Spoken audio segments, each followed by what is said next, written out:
लोकसभा चुनाव के बाद महाराष्ट्र की राजनीति गरमाई हुई है। बताया जा रहा है कि प्रदेश में एक बार फिर से सियासी उठापटक हो सकती है। महाराष्ट्र में मंत्रिमंडल विस्तार, आगामी विधानसभा चुनाव और राज्यसभा नामांकन जैसे अनसुलझे मुद्दों को लेकर के खुली चेतावनियों के बीच सत्तारूढ़ महायुति गठबंधन में तनाव बढ़ रहा है।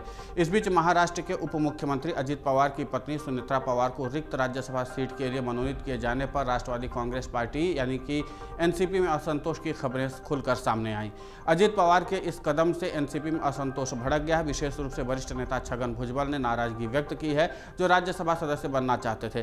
प्रमुख ओबीसी नेता भुजबल ने पार्टी के निर्णय प्रक्रिया में दरकिनार किए जाने की भावना का संकेत देते हुए लोकसभा और राज्यसभा दोनों चुनावों के लिए टिकट आवंटन की निष्पक्षता पर सवाल उठाए। उन्होंने कहा कि उन्हें टिकट न दिए जाने के पीछे के कारण हो सकते हैं कि कभी कभी ये नियति या किसी प्रकार की मजबूरी होती है, लेकिन उन्होंने इस सवाल पर प्रतिक्रिया देने से इनकार कर दिया कि क्या वंशवाद की राजनीति के चलते ऐसा हुआ है। ये पूछे जाने पर कि क्या लोकसभा चुनाव राज्यसभा का टिकट को लेकर के उनके साथ अन्याय हुआ है, भुजबल ने स्पष्ट रूप से नाराज होते हुए कहा कि यह सवाल उनसे पूछा जाना चाहिए।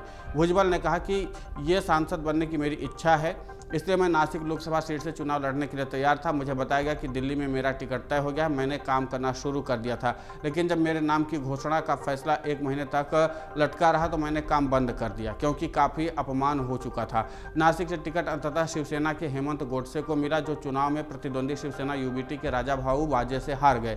अजित पवार ने शुक्रवार को अपनी पार्टी में स्पष्ट असंतोष को कम करने का प्रयास करते हुए कहा कि राज्यसभा उपचुनाव के लिए उनकी पत्नी को उम्मीदवार बनाने का निर्णय एनसीपी की शीर्ष इकाई ने किया है। उन्होंने खबरों का खंडन किया कि भुजबल नाराज हैं। कैबिनेट मंत्री भुजबल सुनेत्रा पवार के नामांकन के बाद नाराज है। मीडिया में खबरों के बारे में पूछे जाने पर एनसीपी के अध्यक्ष ने कहा कि पार्टी के सहयोगी ने खुद बताया है कि वो नाराज नहीं है।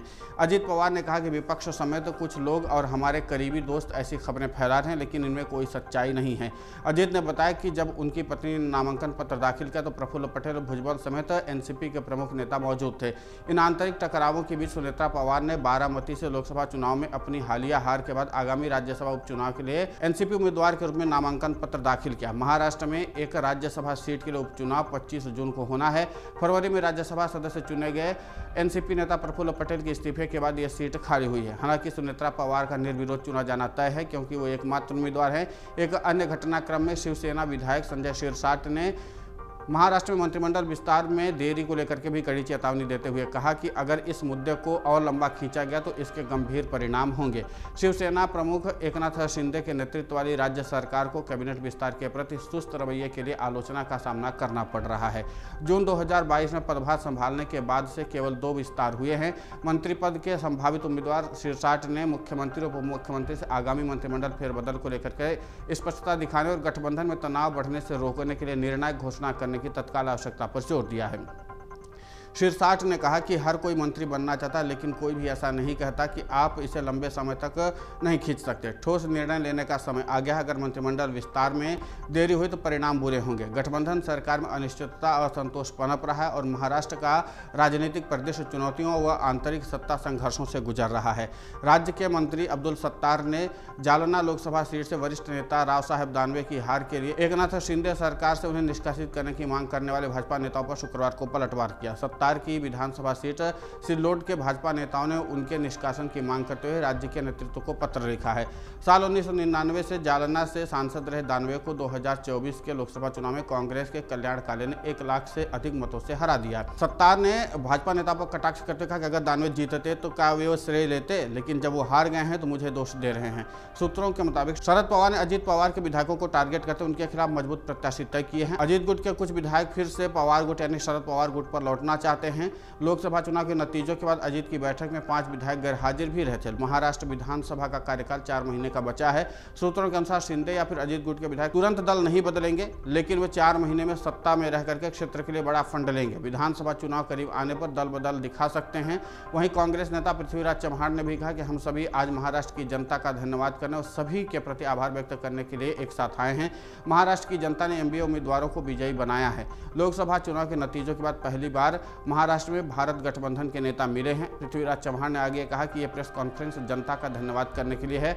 हमें महाराष्ट्र में अच्छी संख्या में वोट मिले हैं। हम सभी लोकतंत्र को बचाने के लिए एक साथ आए हैं। मुझे उम्मीद है कि जिस तरह से लोगों ने लोकसभा चुनाव में हमें वोट दिया है, वैसे ही प्यार हमें विधानसभा चुनाव में भी मिलेगा। अब महाराष्ट्र में सत्ता परिवर्तन होकर के रहेगा।